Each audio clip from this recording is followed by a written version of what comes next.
요한복음 21장 15절에서 23절 하나님의 말씀을 들으십시오.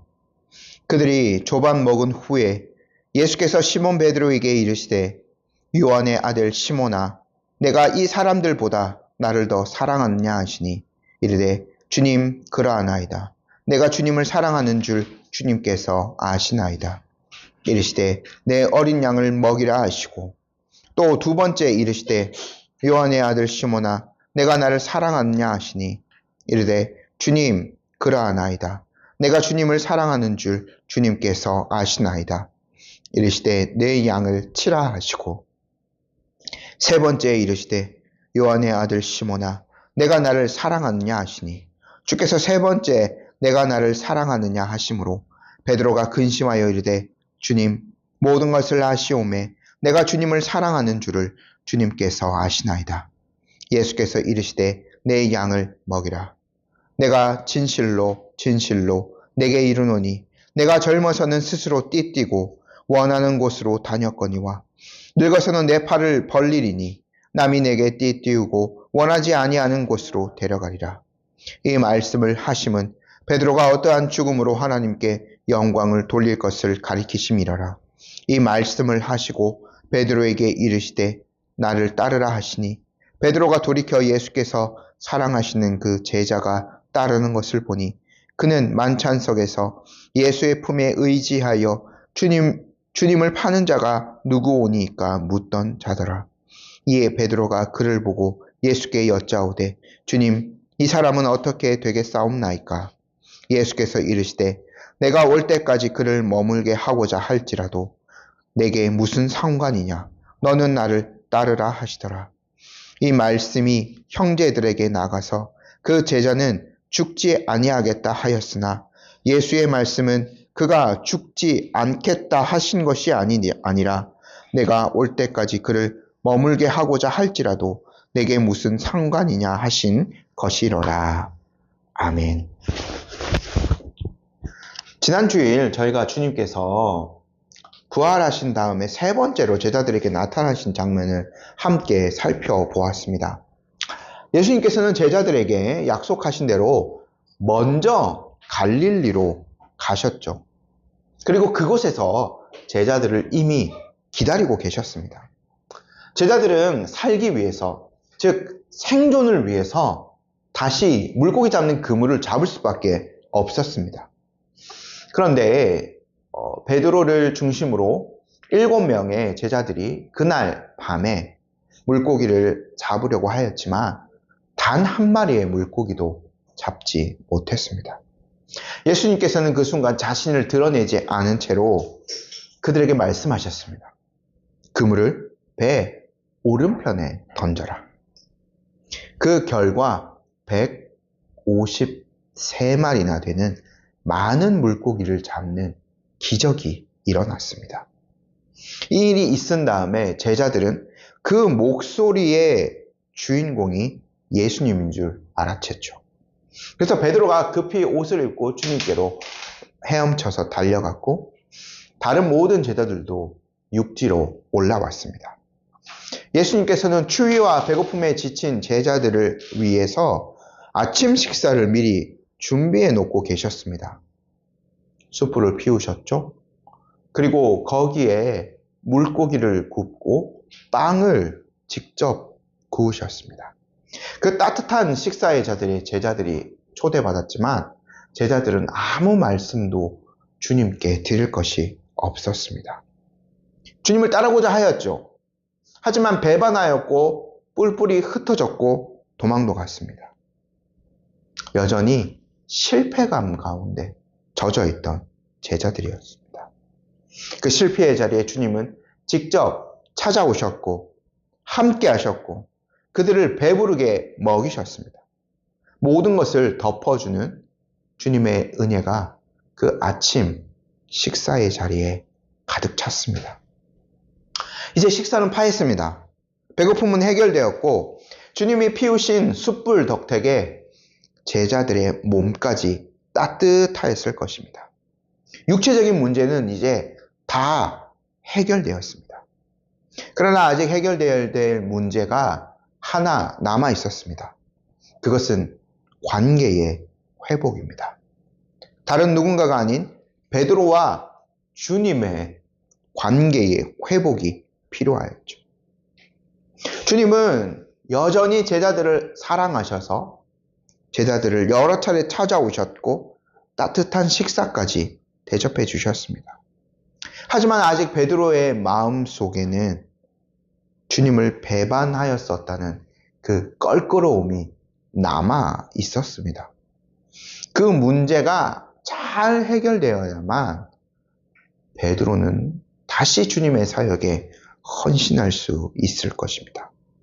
저희가 오늘은 어떻게 주님께서 베드로를 다시 회복시키셨는지, 다시 그에게 사명의 그 자리를 회복시켜 주셨는지를 함께 살펴보겠습니다. 여러분, 이 지금 자리가 식사의 자리였다고 제가 다시 또 요약해서 설명을 드렸죠. 저희가 어떤 깊은 꽤 친한 사람과 매우 따뜻한 식사의 자리를 가졌다고 한번 생각해 보십시오. 그때 가장 정점일 때가 언제일까요? 식사를 하기 직전이 아니라 바로 식사를 마친 바로 직후일 것입니다. 그때 분위기가 가장 무르익습니다. 아마 연인들 사이에 결혼을 위한 프로포즈를 한다고 해도 그 순간 하는 것이 가장 확률이 높겠죠. 이제 바로 그 순간에, 가장 정점의 순간에 이르렀을 때 주님께서 베드로에게 단도직입적으로 하시고자 하는 말씀을 먼저 꺼내십니다. 저희 15절 말씀을 다시 한번 읽어보겠습니다.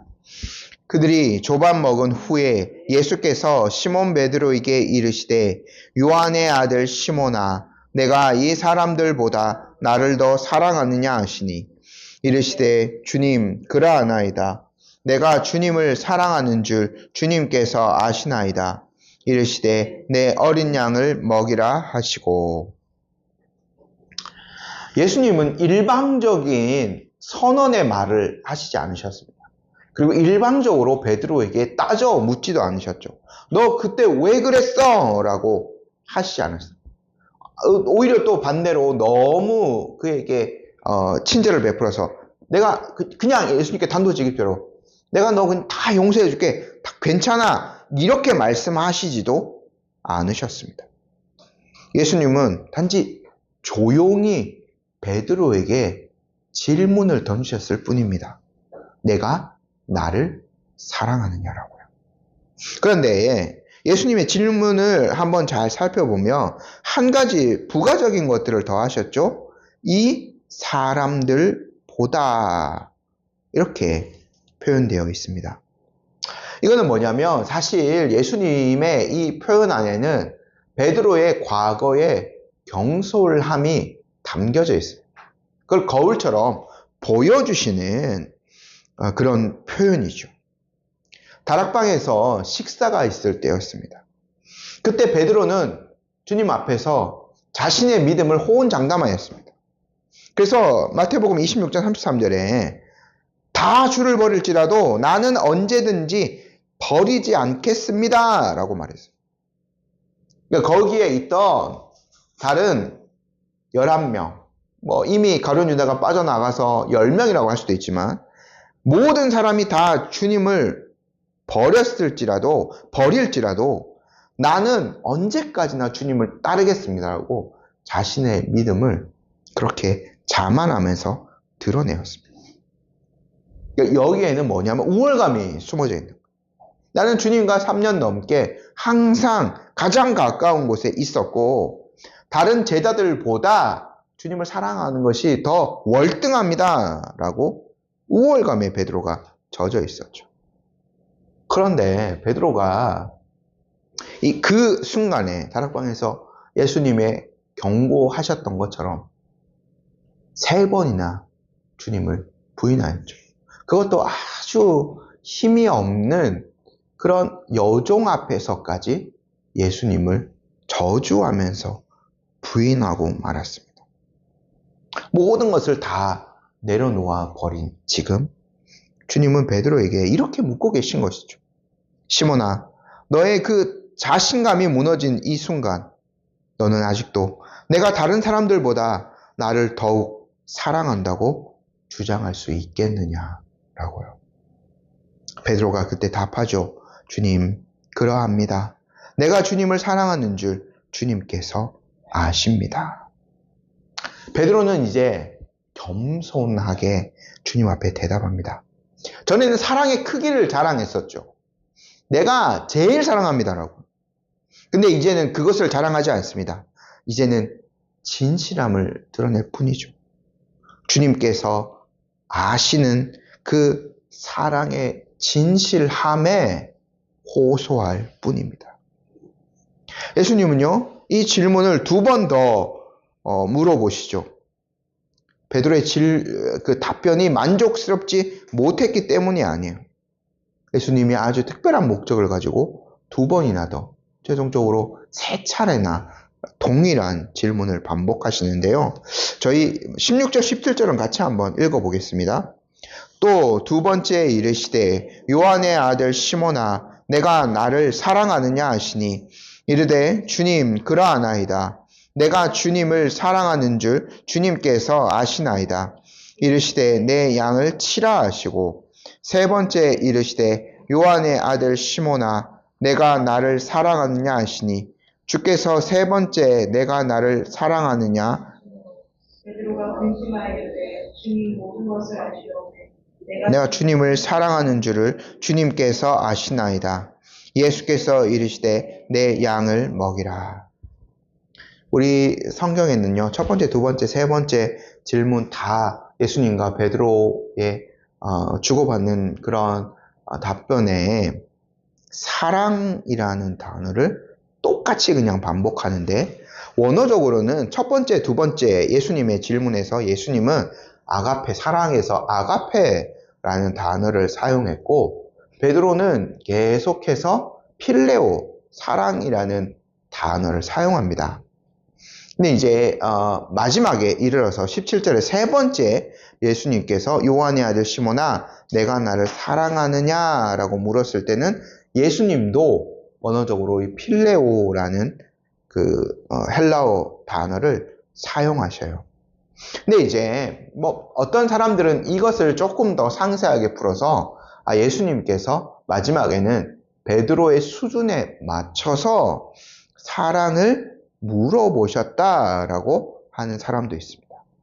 그리고 아가페라는 단어와 필레오라는 단어, 우리도 뭐 어느 정도 그 의미들을 알고는 있겠습니다만 그걸 더 이렇게 엄격하게 구별하여서 해석하는 사람도 있습니다. 물론 뭐 그것도 이제 일리가 있겠습니다. 하지만 그러한 엄격한 구분보다는 본질적으로 지금 이 장면에서 3차례나 예수님께서 이러한 질문을 반복하신 것은 예수님, 베드로를 정말 아끼셨더라는 것. 그리고 그를 향한 애틋한 마음, 베드로 또한 주님을 향한 애틋한 마음이 있었다는 것을 확인하고 있다고 보는 것이 더 좋을 것 같습니다. 이 분위기, 이 따뜻함, 애틋함, 이러한 것은 사실 이 말로 또 글로 표현하기가 매우 어렵죠. 그러니까 그 장면 그 자체의 그 분위기는 이 활자로서 좀 묘사하기가 어려워요. 인간의 언어로 또 거기에서 이제 원어 성경에서 우리 성경으로 옮기는 것이 매우 어렵습니다. 그냥 저희가 이제 추측할 뿐이죠. 중요한 것은요, 예수님께서 3차례나 반복해서 예수님께 베드로에게 이 질문을 했다는 거예요. 분명한 주님의 의도가 있는 거죠. 지난 시간에 숯불에 대해서도 잠깐 말씀을 드렸습니다만 지금 숯불이 있는 바로 그 장소이지 않아요. 비슷한 숯불이 있었던 대제사장의 그 뜰에서 베드로가 어떻게 했나요?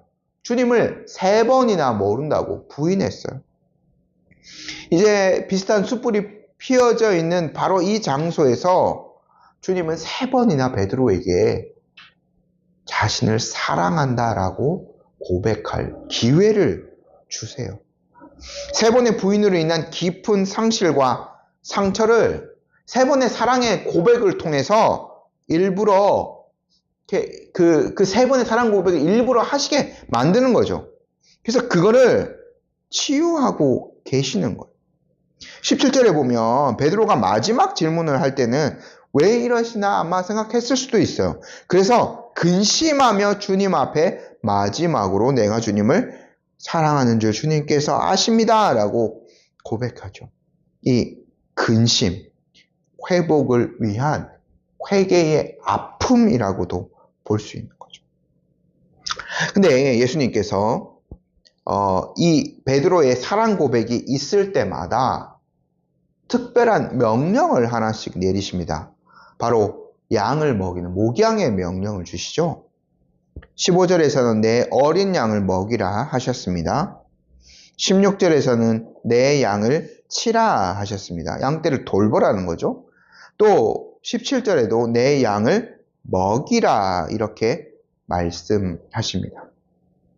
베드로가 예전에는 예수님 앞에서 호기롭게 이렇게 뭘 했을 때는 예수님께서 뭘 말씀하시지 않으셨는데 지금 겸손하게 주님을 사랑합니다 라고 할 때는 목양의 명령을 주세요.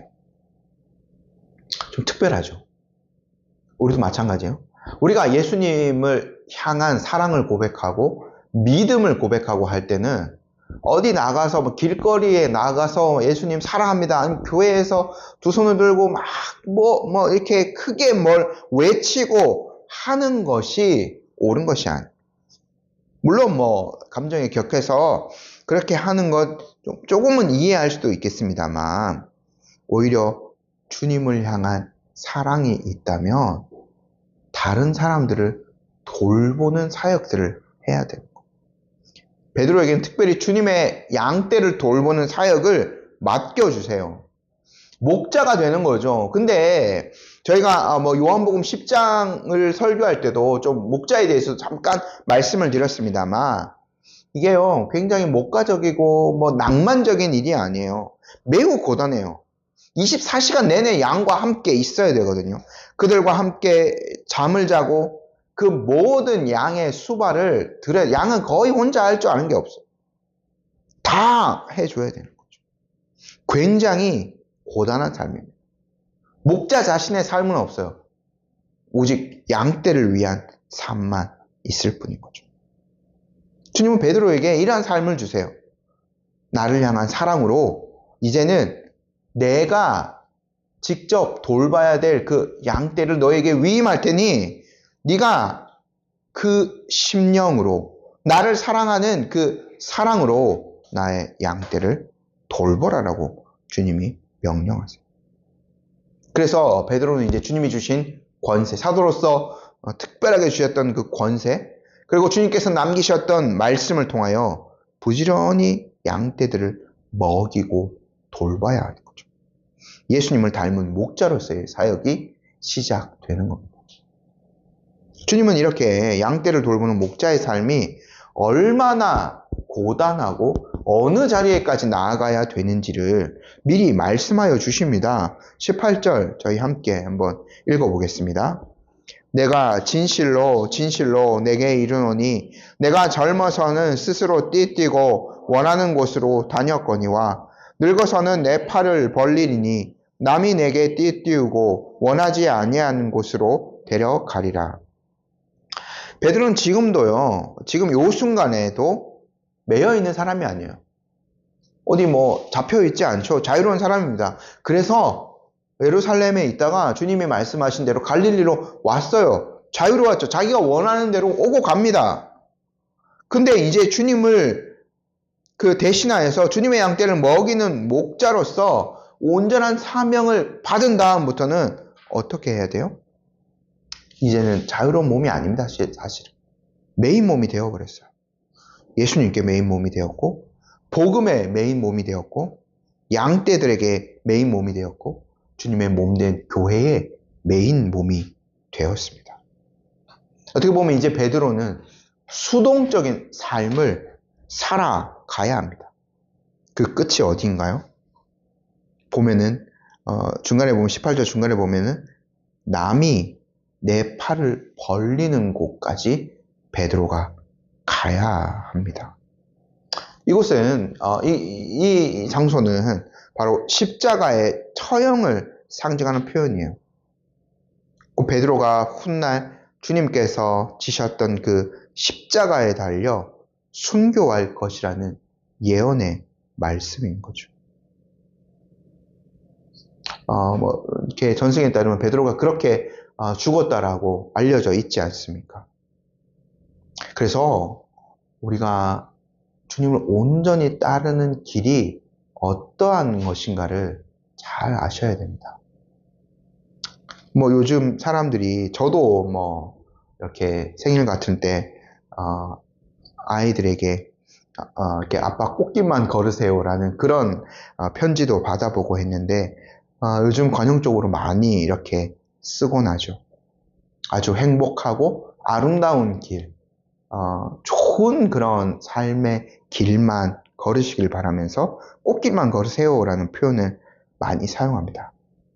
하지만 정말 주님의 제자로서 주님을 사랑하며 따르는 길은 세상에 흔히 비유하는 꽃길이 아니에요. 사실 그 길은 죽음의 길입니다.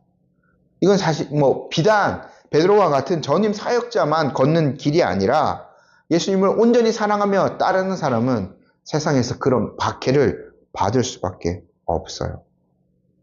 요한이 이걸 기록했는데요. 요한은 베드로보다 오래 살았습니다. 그래서 그 후에 영감을 받아서 그것에 대한 해석을 좀 남겨놓았는데요. 19절에 베드로의 어떠한 그 죽음, 어떠한 죽음으로 하나님께 영광을 올려드릴 건지 19절 말씀 함께 보겠습니다. 이 말씀을 하심은 베드로가 어떠한 죽음으로 하나님께 영광을 돌릴 것을 가리키심이러라. 이 말씀을 하시고 베드로에게 이르시되 나를 따르라 하시니. 앞의 문장은 이미 베드로가 순교한 이후에, 이 요한복음이 그렇게 기록되어졌기 때문에, 그래서 예수님이 하신 그 18절의 말씀이 어떻게 이루어졌는지를 요한이 직접 목도하고 영감을 받아서 기록한 거예요.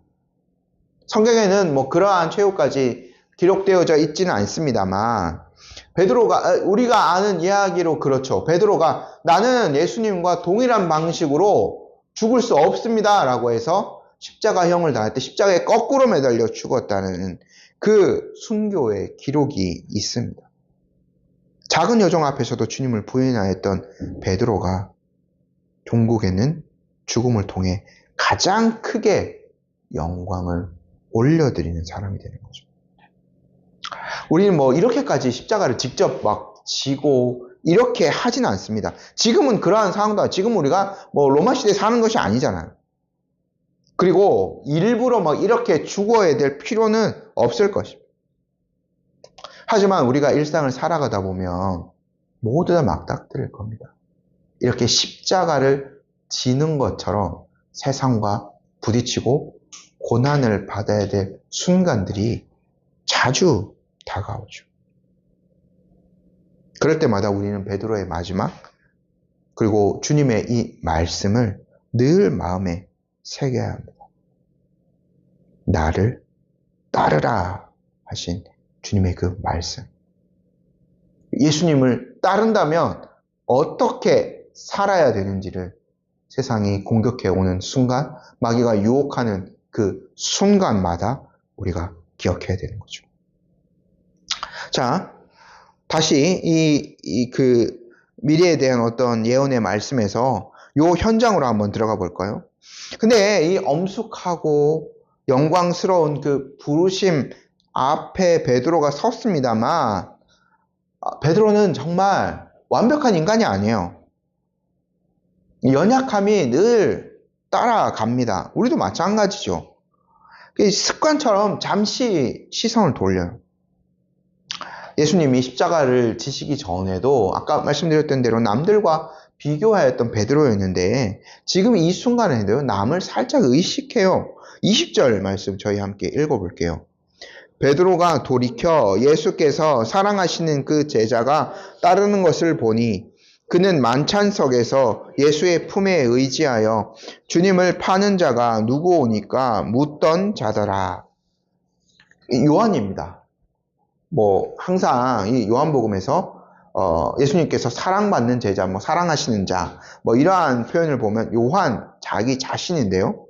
베드로는 예수님을 따르는 요한을 보았어요. 그 순간. 베드로가 이렇게 착각했을지도 모릅니다. 예수님이 나에게 목양의 명령을 세 차례나 주셨으니까 주님을 이렇게 잘 따르는 것, 목양의 사명을 지는 것, 나 자신일 것이다. 나 하나일 것이다. 라고 생각했는지도 모릅니다. 하지만 그건 베드로의 착각이었죠. 그래서요, 베드로가 주님 앞에 이런 엉뚱한 질문까지 던지게 됩니다. 그 사람을 보고요. 21절 한번 읽어볼게요. 이에 베드로가 그를 보고 예수께 여짜오되 주님, 이 사람은 어떻게 되겠사옵나이까? 이 중요한 순간, 제가 아까 이 분위기, 그 애틋함, 정말 말로 표현하기 힘든 그 순간이라고 말씀드렸는데, 주님의 사랑과 애정이 가득 찬 이 순간에도 베드로는 이러한 질문을 던져. 왜 이러한 질문을 던졌는지 잘 모르겠습니다. 상황에 어울리는 질문은 결코 아니죠. 제가 요것에 대한 해석은 J.C. 라일 주교의 해석을 조금 읽어드릴게요. 한번 들어보십시오. 베드로가 이 질문을 한 것에 대해서는 세 가지 견해가 있다고 합니다. 첫 번째, 순수한 형제적 관심. 두 번째, 볼성 사나운 호기심. 세 번째, 질투. 요게 이제 J.C. 라일이 그 전까지, 그 당대 전까지 사람들의 해석을 세 가지 부류 정도로 했는데, J.C. 라일은 어떻게 이제 결론을 내리냐면, 첫 번째랑 세 번째, 순수한 형제적인 관심과 질투가 섞여 있다고 판단을 해요. 이제 베드로와 요한은 굉장히 깊은 관계였죠. 친구라고도 볼 수 있습니다.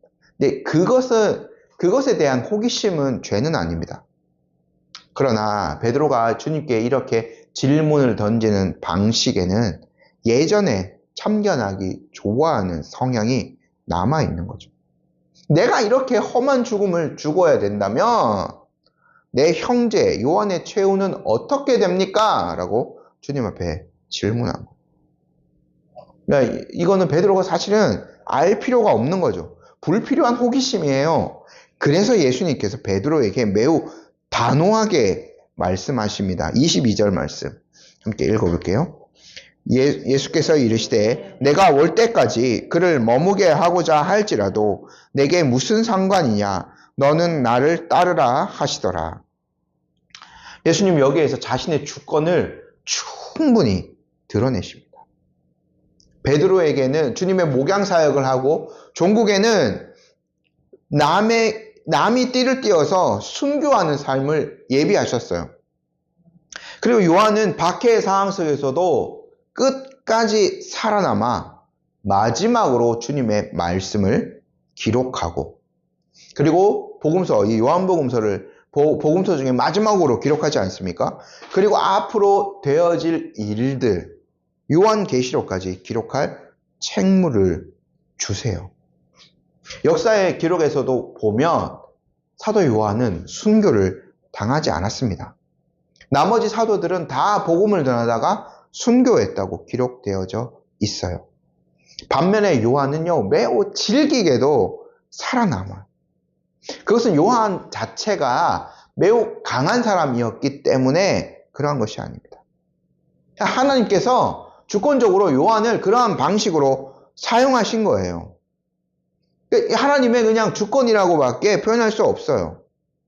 그래서 22절에 예수님의 말씀을 쉽게 풀이하면 이겁니다. 각 사람을 향한 나의 계획은 동일하지 않다. 그러므로 남과 베드로 너 자신을 비교하지 말아라. 너는 너의 길을 가라. 네가 오직 해야 할 것은 나를 따르는 것이다. 주님이 말씀하신 거죠. 그런데 여기에서도, 이 말씀에서도 불필요한 오해와 소문이 발생했던 것으로 보입니다. 초대교회 성도들이 예수님의 이 22절의 말씀, 이것들을 오해하여서 요한은 죽지 않을 것. 끝까지. 그러니까 이제 다른 모든 사도들이 이제 죽고 훨씬 더 많은 기간이 뭐 한 20년 정도 더 대소도 요한은 살아남아 있으니까 사도 요한은 완전히 이제 영생 불사해서 이 땅에서 죽지 않고 재림 때까지 살아있을 것이라는 그런 뜬 소문을 퍼뜨렸어요. 이걸 또 바로 잡아야 되는 거예요. 23절 저희 함께 읽어볼게요. 이 말씀이 형제들에게 나가서 그 제자는 죽지 아니하겠다 하였으나 예수의 말씀은 그가 죽지 않겠다 하신 것이 아니라 내가 올 때까지 그를 머물게 하고자 할지라도 내게 무슨 상관이냐 하신 것이러라. 초대교회, 저희가 뭐 사도행전을 먼저 몇 년 전에 봤습니다만 초대교회 공동체가 얼마나 신실하게 주님을 따랐는지 잘 알 수 있습니다. 그러한 공동체는 역사상 아마 다시는 없을 거예요. 일부러 뭐 여기에서도 굉장히 그러니까 흔히 말하는 믿음이 좋다 하는 사람들을 다 끌어내서 그런 공동체를 만들려고 해도 다시는 아마 이 땅 가운데 그런 초대교회 공동체 같은 교회를 세우기는 어려울 겁니다. 하지만 그들도 베드로도 완벽한 사람이 아니었듯이 그들도 연약한 자들이었죠. 그래서 예수님의 말씀을 있는 그대로 받고 수납하기보다는 자신의 기대와 호기심을 섞어서 왜곡하기도 한 거죠. 그러니까 이 초대교회 성도들이 이렇게 오해하였던 거는 그 기대감이 있었던 거예요. 아, 그렇구나. 요한은 지금까지 살아남았으니까 거의 AD 95년 이때 넘어서까지 살았으니까 계속 살려나 보다. 그리고 계속 살아야 되지. 저 사도 요한은 이러한 기대감들이 계속 그들 안에 있었던 거죠. 그래서 끝까지 살아남아 있던 요한은 이 복음서를 마무리하면서 그 뜬 소문들을 바로 잡습니다. 중요한 것은 누가 오래 사느냐, 누가 어떻게 죽느냐 하는 것이 아니에요. 예수님은 그냥 반복해서 말씀하십니다. 그게 중요한 것이 아니라 너희들은 나를 따르라 라고. 저희도 이 말씀을 잘 기억해야 합니다. 우리도 안 그런 것 같지만 얼마나 비교의식 가운데 살아갑니까? 다른 사람의 일, 다른 사람의 사역에 많은 관심을 기울여요. 하지만 중요한 것은 우리 각자의 부르심의 자리에서 누군가는 이러한 길을 걷고 누군가는 직장에서 일을 하며 주님의 복음을 개인적으로 이렇게 전하는 사역들을 하고 누군가는 저런 사역들을 통해 주님께 영광을 올려드리고 그런 거죠. 부르심의 자리에서 소명을 다하는 것이 주님의 온전한 뜻입니다. 이제 저희가 요한복음 마지막으로 총 정리하는 거 다음 주에는 선교사님 설교하시고 저희가 이제 2주 뒤에 마지막으로 이제 24, 25절 중심으로 요한복음 총 정리하는 이제 설교를 하려고 하는데 이제 이 요한복음의 최종적인 마지막 장면들은 오늘까지 봤습니다. 저희가 여기에서 또 정리를 하며 3가지 정도 마음에 새길 수 있기를 바랍니다. 첫 번째는 주님은 실패보다 더 큰 사랑으로 우리를 찾아오신다는 겁니다. 베드로를 보았죠? 예수님 그의 과거를 책망했나요? 막 이렇게 싸잡아서 그의 그 과거를 드러내시고 그를 비난하시고 이렇게 하셨나요? 또는 베드로에게 너 앞으로 잘할 수 있지? 이렇게 막 각오를 물으셨나요? 그러시도 않으셨습니다.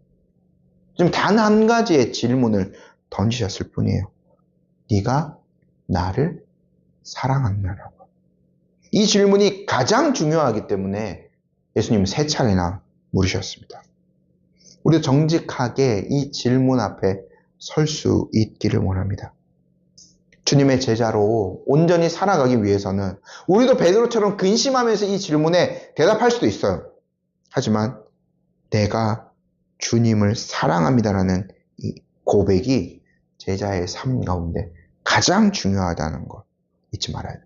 사실 이거 하나면 충분합니다. 두 번째, 예수님을 향한 사랑은 실천으로 이어진다는 점입니다. 주님은 사랑을 고백하는 베드로에게 목양의 명령을 주시죠.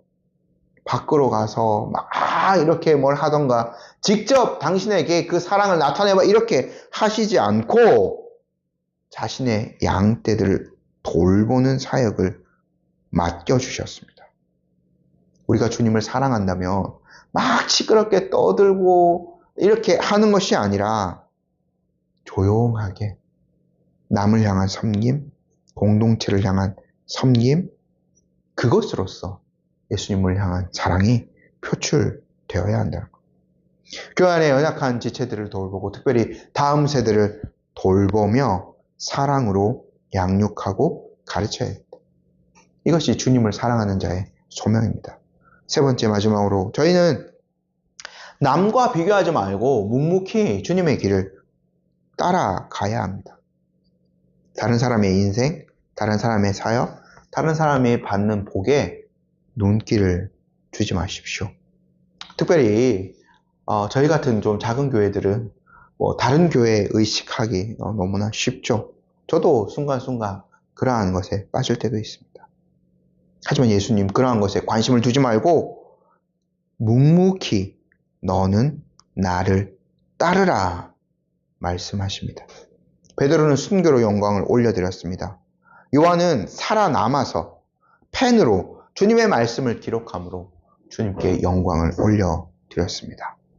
우리도 우리를 각자 부르신 그 자리에서 묵묵하게 주님을 따르며 그 소명을 다해서 온전히 예수님의 그 사랑을 증거하고 그 영광을 드러내는 삶을 함께 살아갈 수 있었으면 좋겠습니다. 아멘.